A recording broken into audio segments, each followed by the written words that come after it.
ചാലക്കുടിയിലെ beauty parlour ഉടമ ഷീല സണ്ണിയെ ലഹരിക്കേസിൽ കുടുക്കിയ സംഭവത്തിൽ പ്രതി നാരായണദാസിന്റെ മുൻകൂർ ജാമ്യാപേക്ഷ ഹൈക്കോടതി തള്ളി. 7 ദിവസത്തിനകം അന്വേഷണ ഉദ്യോഗസ്ഥന് മുമ്പാകെ കീഴടങ്ങണമെന്നും ഹൈക്കോടതി ഉത്തരവിട്ടിട്ടുണ്ട്. നിരപരാധിയായ ഒരു സ്ത്രീയെ 72 ദിവസം ജയിലിൽ അടച്ചതിന് ആര് നഷ്ടപരിഹാരം നൽകുമെന്നും കോടതി ചോദിക്കും. ചാലക്കുടി വ്യാജ മയക്കുമരുന്ന് കേസിൽ NM നാരായണദാസിന്റെ മുൻകൂർ ജാമ്യാപേക്ഷ തള്ളിയ ഉത്തരവിലാണ് ഹൈക്കോടതിയുടെ പരാമർശങ്ങൾ. വിഷലിപ്തമായ പ്രവൃത്തിയാണ് പ്രതികളുടെ ഭാഗത്തു നിന്നുണ്ടായത്.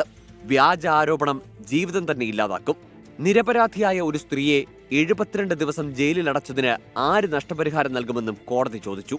കള്ളക്കേസിന് പിന്നിലുള്ളവരെ കണ്ടെത്താൻ ആഴത്തിലുള്ള അന്വേഷണം വേണം. പ്രതി 7 ദിവസത്തിനകം അന്വേഷണ ഉദ്യോഗസ്ഥന് മുന്നിൽ കീഴടങ്ങണം.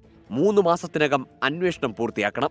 കുറ്റപത്രം സമർപ്പിച്ച് 4 മാസത്തിനകം വിചാരണ പൂർത്തിയാക്കാനും നിർദ്ദേശമുണ്ട്.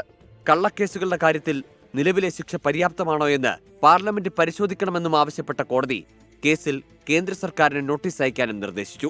ഷീല സണ്ണിയെ കുടുക്കാൻ ബന്ധുവിന് സ്റ്റാമ്പ് കൈമാറുകയും എക്സൈസ് ഉദ്യോഗസ്ഥനായ സതീശന് വിവരം കൈമാറുകയും ചെയ്തത് നാരായണദാസ് ആണെന്ന് എക്സൈസ് ക്രൈംബ്രാഞ്ച് കണ്ടെത്തിയിരുന്നു.